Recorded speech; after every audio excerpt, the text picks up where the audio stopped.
Lawrence. Oh, these are people coming in. They're just watching. They're in the audience. Oh, this man has no shirt on. That was unexpected. All right. All right, everyone. Hi, this is Sergio Morero. We're here at RBL1 Live today with Shontay Lundy. She's the founder of Black Girl Sunscreen, which is sunscreen that's geared toward ethnic women, in particular Black women of various shades and complexions. So thank you for joining us today, and really excited to dive in to your story. So I know it's joining us on the what is it on the West Coast, and sharing more about Black Girl Sunscreen. So we'll dive right in. So thanks for joining us, Shante. Can you share a little bit more about Black Girl Sunscreen? Yeah, I can. But first and foremost, thanks for having me. Love that there are people watching us. I think I saw someone with no shirt on, which is absolutely hilarious. He needs sunscreen. Well, he's in the house right now, but maybe when he goes out, sure. But thanks for having me. Now I see somebody with like almost the same last name as me, Lund. Right, my last name is Lundy. So this is just a really cool experience. So thanks for having me, Sergio. Of course, of Yeah. course. So my story, I mean, which part what do you really want to know about Black Girl Sunscreen? How it came about, why I started it. Yeah, I was gonna say all of it, but if we can start with a little bit more on, if you can share, first, like, it sounds obvious by the name, but can you share a little bit more about what is Black Girl Sunscreen? Like, what products do you offer now? Literally, it's a revolutionary sunscreen for women of color. Hence the name Black Girl Sunscreen. But I guess most people will say, okay, well, if I have lighter complexion, can I use it? Absolutely. So, what makes us different? The number one reason why women of color don't wear sunscreen is because of the white residue. Now, this is actually like a universal problem with sunscreen because typically it comes out like toothpaste, and nobody has the complexion of toothpaste, right? So it's not really going to rub in to anyone's skin. I was But women of color, people don't, but there are some that may. I mean, you got to be hella pasty. I mean, that just is what it is, right? Like, let's just be honest. But the number one reason why people of color, and this doesn't just have to go for Black people, but people of color don't wear sunscreen is because we feel like we have this built-in shield of sun protection, right? Like if you have melanated skin, you've been taught like, hey, you're not gonna burn, right? Like you're not susceptible to melanoma or to cancer. And that's why I created Black Girl Sunscreen because I was just over the fact of like my friends offering me a product that I didn't feel good and look good. So if I feel like there's some men on here, right, listening. And so guys, women wear cosmetic products to make themselves look good and feel good. And when it doesn't do that, it fails, right? So that's what sunscreen has done, our demographic. If you put it on underneath your makeup, it bleeds through. Like it's white or it's purple or it's gray, right? Like that's not okay. Even if you don't put on makeup and you put on sunscreen, it still leaves that film. So the product is counterproductive. So being from upstate New York by the way of Miami and currently living in Los Angeles, I'm a woman of the sun. So for me, it's like, well, if I'm constantly out enjoying the outdoors, how am I going to protect my skin, right? Like I can't always look for the shade when I go to the barbecue or to the pool, right? Because that's typically what we do. Like I want to be out there soaking in that vitamin D and the sun rays. So that's why I came up with it, and that's kind of like the brief story about it. Awesome, great. It's interesting because I previously did a worked at Johnson and Johnson, so in like dealing with some skincare. I remember years ago they purchased Ambi, and you almost thought that the industry was going to focus more on on different shades and complexions of skin, darker skin tones, and really hasn't. So it's great to see an entrepreneur like diving into the space because I know it's like it's just a different set of needs as well. So can you share more about your Like how did you come up with this? What moved you from, this is a problem for me to I'm gonna solve this problem? Yeah. So I've just started really tapping into this side of the story, because typically it has been like, oh, I'm a woman of the sun. I love to go to the beach. I love to go to the pool. But in reality, when you start something, it could be anything. You have to consider yourself a risk taker, right? And I've been a risk taker since the early age of 17, moving away for college, right? And let's not take that as like something small, because it is actually big. That's removing yourself from everything that you know to the unknown, unknown friends, unknown environment, unknown schedules, unknown everything. It's a huge risk, right? So going to school upstate New York. And then my second big risk was doing my master's in South Florida.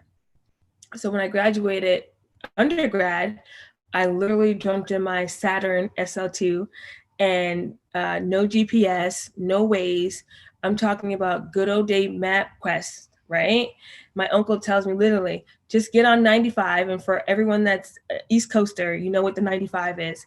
So jump on the 95, head south, and get off on 125th Street, turn left. Literally, that's how you get down to the condo in Miami. My family had a condo in Miami.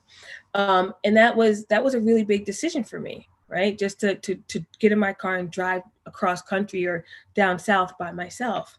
Did my graduate work there, and then I found a corporate job, just like most of us. Okay, so we go to school, then what are we gonna do when we graduate? Well, you got to find a job, and it's some job that's paying like 32.5, right? Entry level job, right? And you work your way up, and that's what I did. I took my risk on this company, because you never know what's going to happen when you start working somewhere. You don't know if you're going to like it.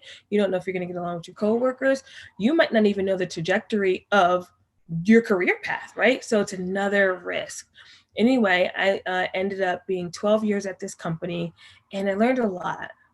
I learned structure in terms of a foundation of a business.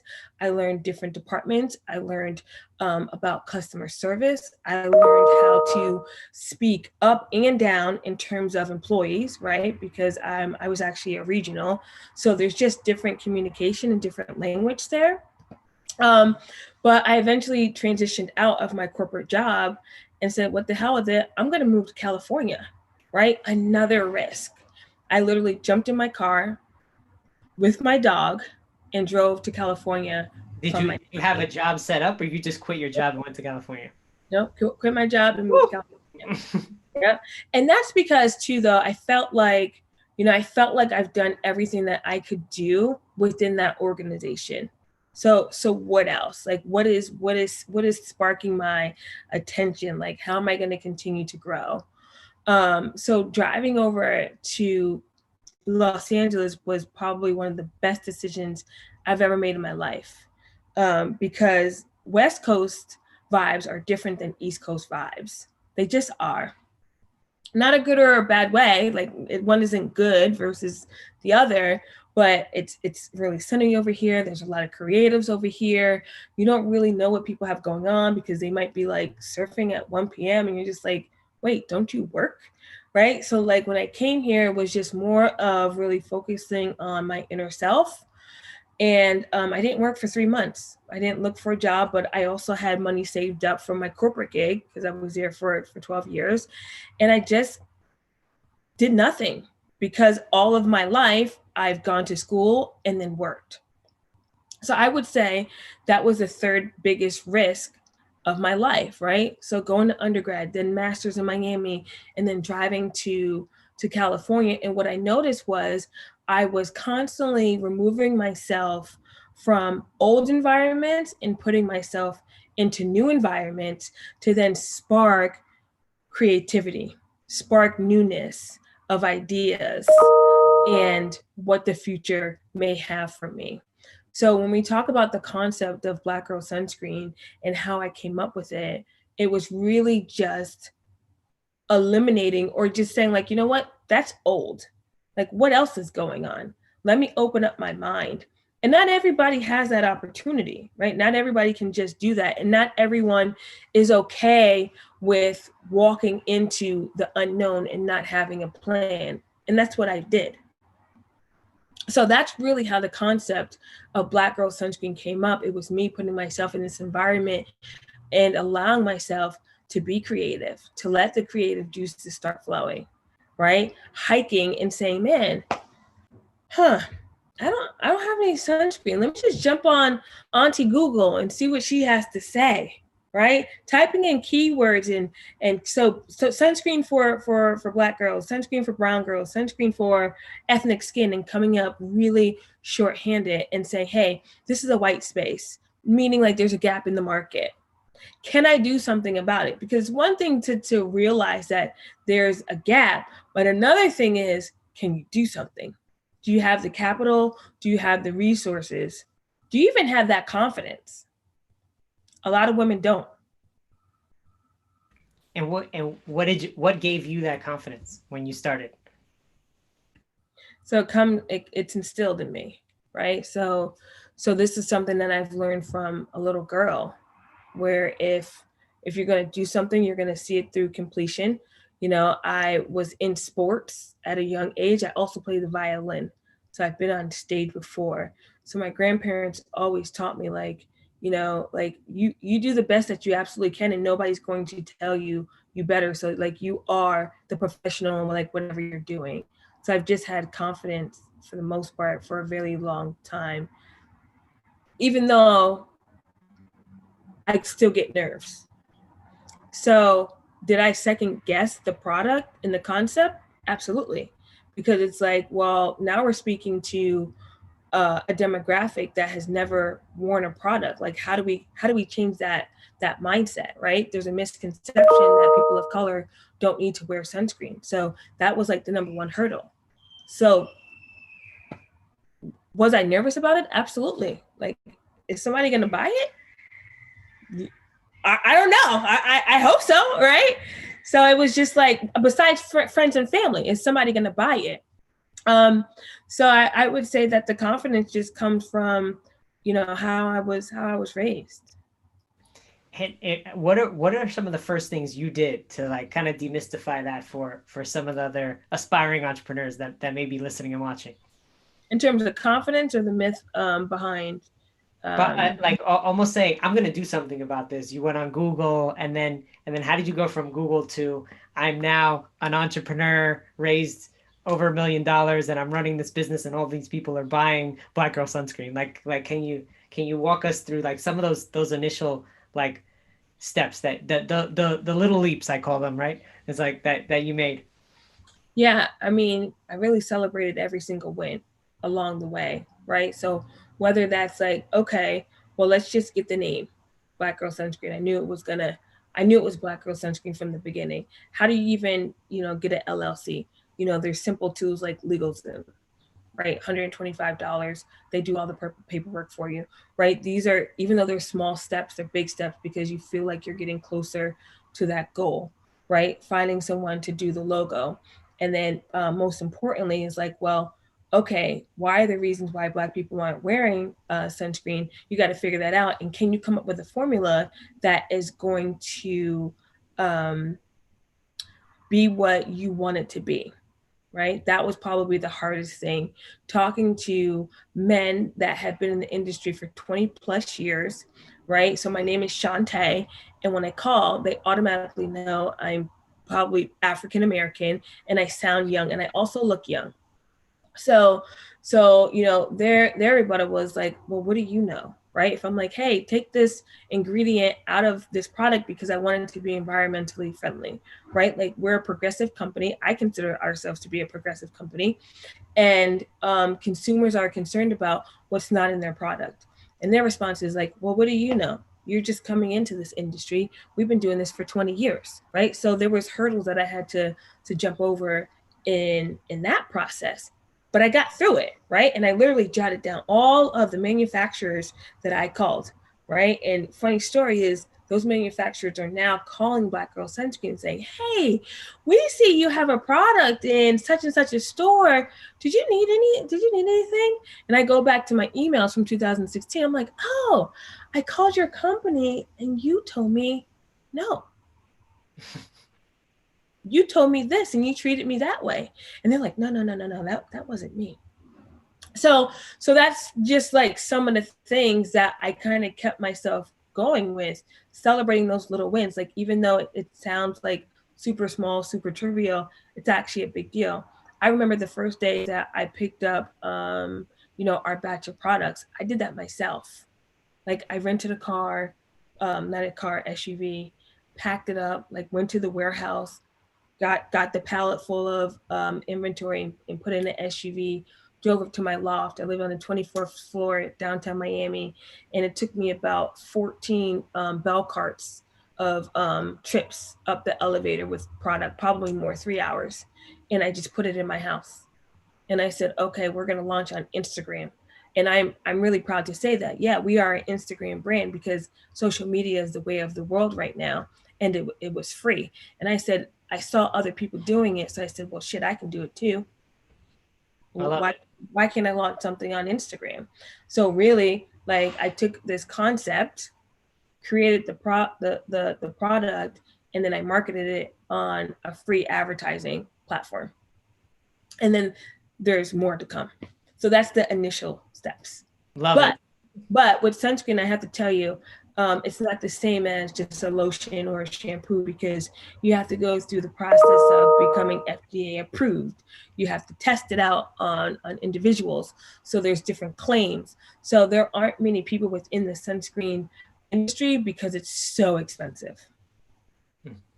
I no, I love that story. We also had on another founder, KJ Miller, CEO of Mented Cosmetics, also, and she talked Oh, about, yeah, she talked her. about how she was making she made the first batch in her kitchen of lipstick, and what that, and what that turned into. So it's like inspiring to see, telling people that you don't have to wait until the conditions are never perfect. I like that, celebrating little wins. That's or celebrating every step along the way. Um, Yeah. keeps the motivation going. Um, for you, what were some of I mentioned before, I know you raised over $1 million. Can you talk about a little bit about that goal, and like, how did congratulations first on that. That's no small feat. But also, can you share a little bit more about how did you go from the initial brand positioning and initial traction to raising $1 million? Yeah, I mean, it wasn't an easy one. So, some people will say, "Oh, you're too niche," or "Oh, the name Black Girl." Like, "Oh, what is this really about?" There's so many different questions, right? When you're speaking to angels or VCs or anybody that has some financials, right? Well, Some what do you say when they say it's too niche? I have my own opinion, but what do you say? I mean, we could talk statistics here, right? Yeah, let's talk numbers. Yeah. I don't necessarily need to, Yeah. right? But if I have to explain to someone about the name Black Girl Sunscreen and what the capabilities of a Black woman is right now, then they're probably not the right partner for me, Hmm. right? Because in my mind, like, I shouldn't have to convince you on what you're partnering with, or so for me, I don't mind the question of like, hey, where do you see yourself having the same name in 5 years, right? As your products, as you expand your product line. I think that's a fair question. But when someone's like, oh, Black Girl Sunscreen is too niche, I think you got to be niche to get rich. You got to be niche to get rich, right? So I mean, if you're looking for a return on your investment, like, why wouldn't you want your company to hone in on someone that has been left out of conversations for decades, right? We talk about women of color having a huge amount of buying power, right? Even when they don't have the funds, they're still trying to get themselves together, get their outfit together, get their hair together, their nails together, their makeup together. So for me, if you have to ask that, that means that you probably shouldn't be. We shouldn't be talking. Yeah, but I love what you just said. You said, like focus on, you want to get rich, like focus on the niche, like keep that like razor focus. But again, to your point, if you look at the numbers, it's a big market. So it's a there's yeah, it's a huge The, market. the beauty industry within itself is huge, right? And sunscreen falls within into that market, and that's a huge market as as well. So it doesn't bother me at all. I expect it, but I'll tell you that our name has gotten a lot of attention as well. So, if we're in, I don't know, magazine features with a list of other general market sunscreens that say, "Hey, we're great for darker complexions too." We're the only brand that will call it out and say, "Hey, this is for you." Right? We're the first um, indie black-owned brand to have permanent placement in a big box retailer. Huge deal. And I say it's a huge deal because sunscreen is seasonal, right? So permanent placement means that we're in this store all year round, and we are the only startup on the shelves competing with major corporations. Huge deal. So that's how you go from small merging to saying like, "Hey, investor, here are the things that we're doing. We're ready." Right? Yeah. Those are those steps. So I answered your question in a really roundabout way, but I answered it. No, you did. No, you did. That's great. And in going through, no, I mean that's great. And I know one thing that we I did want to touch on before is and you mentioned in your story, you started in Miami, and I know what brought you from Miami to LA. Um, but talking more about it, you started a brand in LA. Can you speak to how to like how was it starting a brand, let's say outside of the New York or startup San Francisco startup ecosystem? It's something that a lot of founders, or investors talk about, like you have to be in San Francisco or New York. What's your opinions on that, in terms of building your company?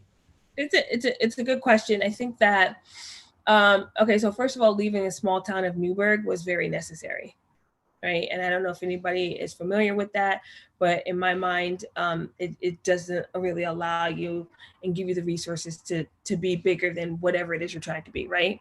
So then being in South Florida in a very diverse area, I don't think that really gave me the creativity either. But in terms of like fundraising, I think it's possible to have met or networked with someone that had capital. Now, one of the motivations too behind coming here and starting the business in California is being having access to that, right? So like I'm not far from Silicon Valley, but I'm not there. Also, my financial partner is not located in Cali. She's on the East Coast. So we did meet through a group though that is based in California, not Silicon Valley, but they have people here. So I think that it doesn't necessarily it doesn't you don't have to be in California to get that to get the money, right? I do think that being in a major city is great for networking and for building relationships because there are more people in cities. But I have heard it like, oh, you're not in Silicon Valley, but I don't have to be because even with these VCs, they have their small groups within the United States. Like I had another group that was interested in investing, and they had chapters in Texas, New York, and Cali. So That's great. And as you're I mean, I'm kind of bullish on Los Angeles anyway. It's like more people leaving the valley because it's so expensive. I mean, it's not super cheap in LA, but it's beautiful. It's a good? It's expensive. Silicon Valley it is expensive. I did an event in Google at Google a few months ago, and finding a hotel room was a disaster. I mean, you're staying at a motel, so I just did an Airbnb, but I mean it's expensive all year round. Yeah, and now with how has in the time of COVID and all this unrest, like like I just see, I don't know if you agree, but do you see more entrepreneurs just really coming up from outside of these ecosystems? Whether you mentioned, you had to like leave a place like, like Newburgh, but there's also culture to places as well, even though it's a Yeah. combination of culture and lower cost of living and the different elements that would, enable you to start. So, do you what do you think is needed to better support entrepreneurs that are outside of these ecosystems? I mean, what you're doing right now is fantastic, right? Having this platform, and whoever feels compelled to reach out to me on LinkedIn, I think that's great because you're now you know connecting a group of people that didn't know about each other before, and you're saying, hey, this person has done that. So I think that you don't necessarily have to be in a big city. It could be helpful, but it's not mandatory for it to happen. I will say this though. My trademark attorney told me that he's filed the most trademarks during during COVID than he has in his whole career, and he's not a schlub, right? He's not some schlub attorney, but he says that there are a lot of just kind of ideas that have come out of this downtime, and people are like, okay, yeah, we're making it official. So you might not even need to be in a major city to make shit happen.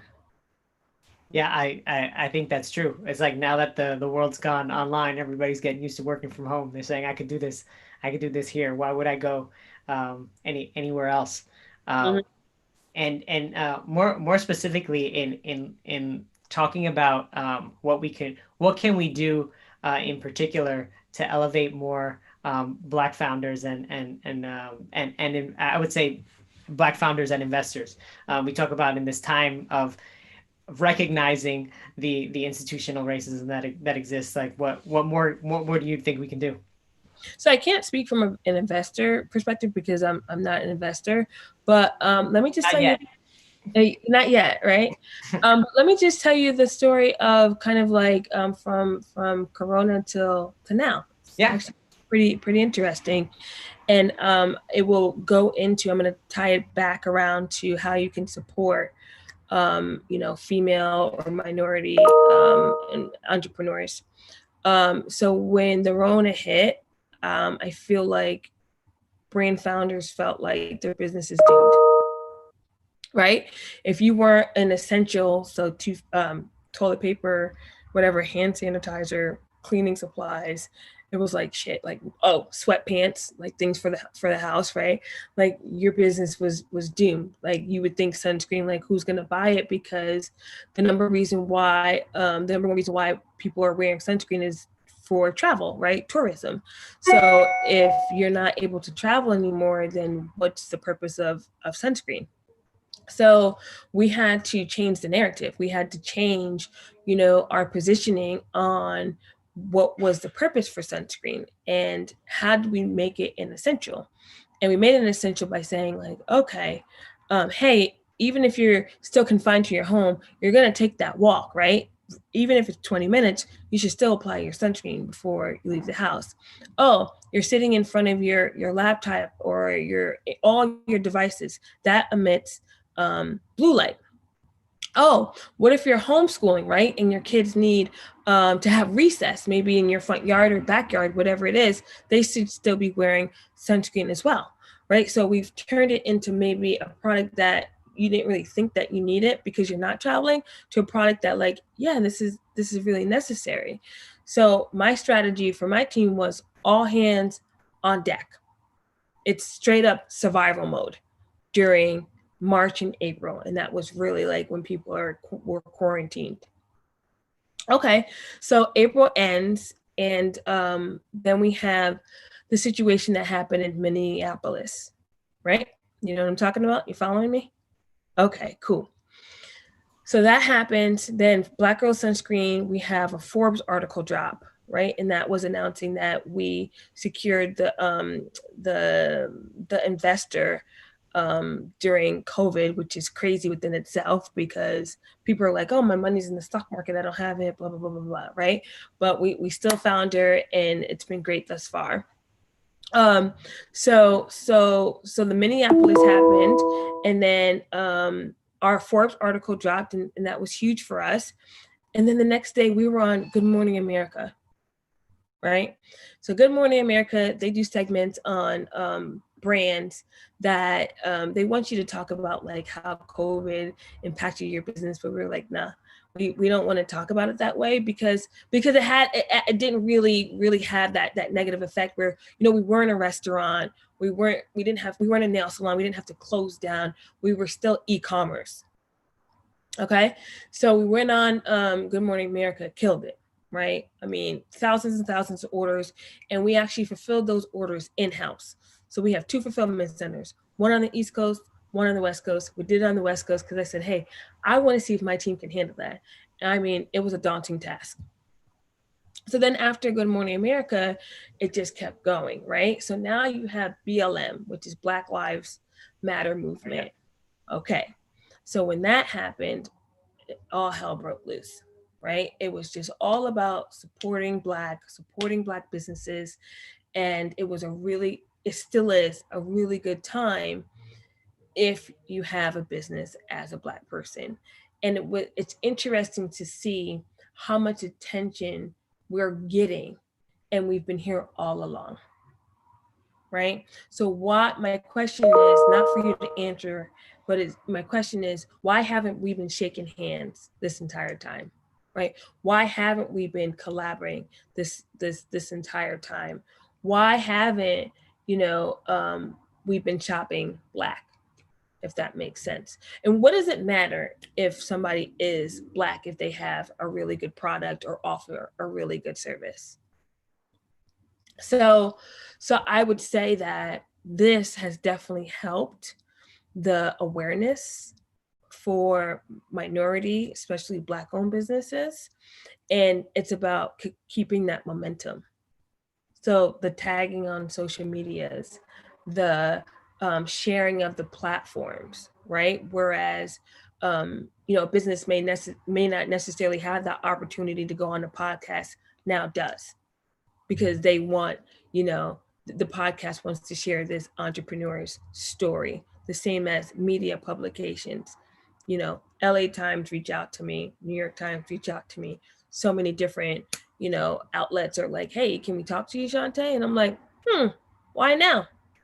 Because we've been doing this for the last 4 years. Yeah. And even from a retail perspective, big box retailers, there's been a challenge, not necessarily a challenge, but a call to action about beauty stores having 15% of their shelves dedicated to black brands. I don't know if you knew about this. No. I haven't seen the commitment to the Yeah.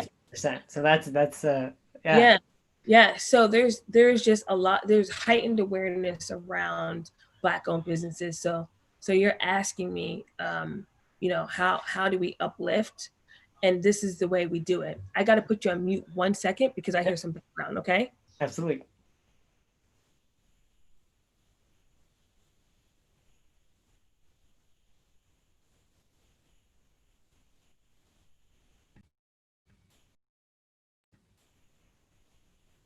Oh, oh wait.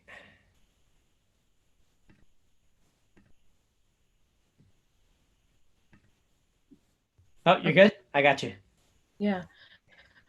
But yeah, Okay. if you're gonna, I had a friend of mine that also worked on he worked on a startup previously called Purchase Black, and it was in based out of Austin, and it was he ended up start years ago, yeah, I mean years ago started it, ended up closing it down. There wasn't as consistent demand, and the thing I talked to him about is how do we make make sure this is a movement, not a moment, right? Like that like Yeah. mindset, right, of how you keep the momentum. Um, and I think calls to action like Juneteenth, making official holidays or things like that can keep momentum. But I don't know if you have opinions around that, around how to keep momentum, um, not only now but as we go forward. Juneteenth sold us out. What'd you say? Juneteenth sold us out. Go ahead, say more. Okay. So we were already our orders were upticking, upticking, upticking, Yep. upticking. And I call myself Miss Planner, right? Like I buy enough inventory for the whole year. And this is accounting for all the relationships that we have. We have brick and mortar relationships within, the United States. We have other .coms that we're on. We sell to like skin estheticians that do like facials and things like that. And then we have our big box retailer. So that all went on in the forecast. Like this is how much inventory we'll need from December until December. We're good. Okay, we're so good. So with that GMA deal, that was massive. And then with the BLM, massive. And then with Juneteenth, like I knew about Juneteenth before it was this public thing. Not everybody did. But it was the right thing to do. So what the community did was say, okay, we're going to support Black businesses. So there were a couple of platforms that mentioned Black businesses. So for example, I'll name one, the Shade Room. Don't know if you know what that is, but it's just a platform that is geared towards like celebrity news, like the now. So then Beyonce, she dropped a song and then she named Black businesses. So on Friday, which was Juneteenth, I was in my fulfillment center and I was talking to one of my brain founder friends, and I was clicking like the orders pages, right? Because I'm thinking like we're done. I'm like, why are my orders going up by the hundreds right now, right? Like, did somebody just shout us out? Like, what? Because you have to understand where it's coming from. Like, let me go jump on my Google Analytics to see what's happening. So I jump on Instagram and on the Black Girl Sunscreen page, and a follower says, at Black Girl Sunscreen, get your orders ready because you're on at Beyonce's Instagram. So I call my marketing coordinator and she's like screaming. She's young. Oh my God, let me pull over. Right? I'm like, can you find it? I'm like kind of old, but I still know what's happening. I'm like, can you find it? Because I don't see it. I don't see it. She's like, Shontay, it's in her link in bio, right? So it's still a couple of steps to even figure out how to order the product. So link in bio, like you have to go to this person's bio, click the link, scroll down, and you purchase. And she probably gave us about a few thousand orders. That's amazing. Couple hours. So like you can't plan for this. Like this is Yep. unwritten, right? This is this whole, because you think about it like this, right? Like, oh, doomsday COVID, right? And then you bounce back because of this unfortunate event in Minnesota, right? Yeah, absolutely. So Juneteenth was really, really powerful. Really powerful. And a great opportunity as we go forward to keep remembering, and keeping the momentum. But I know, I know you've been amazing and gracious with your time. So thank you for Oh, joining us. I wanted has to it been ask out? you. I wanted to. It's we've. Oh, I know we've gone a little over the half an hour, but I wanted to ask you any. Can you share a little bit more about what's next for Black Girl Sunscreen with the audience so many things. Our that, mission, that you can share? yeah, our mission and vision is really to start and continue the conversation of women of color protecting their skin from the sun. So when I think of that, I think of how do we get the product into all Black and brown girls' hands, right? So we're on that track. How do we do that? How do we continue to grow? How do we continue to create the awareness? How do we continue to retain consumers? How do we continue to get the attention that we're getting? Because if you don't have attention, then you don't really exist. So there's so many things that are in the works with Black Girl Sunscreen. I would say immediately, maybe expanding the product line to address all consumers' needs in terms of like, oh, I want a sunscreen that's mineral versus synthetic, right? Or I want a sunscreen that's just for my face and not for my face and body. Or I want to spray on sunscreen and not a rub. So there's things that we're working on there, just new innovations, and just being very vocal on the education of sun protection. Awesome. Well, thank you, Shontay, for your sharing your authentic story and reminding us to celebrate all the wins, big and small. And thanks for joining us today. So everyone watching, this was Rebel One Live. Thanks for joining to celebrate more success and accomplishments from amazing founders and investors in the space. So thanks for watching tonight. Thank you, Shontay.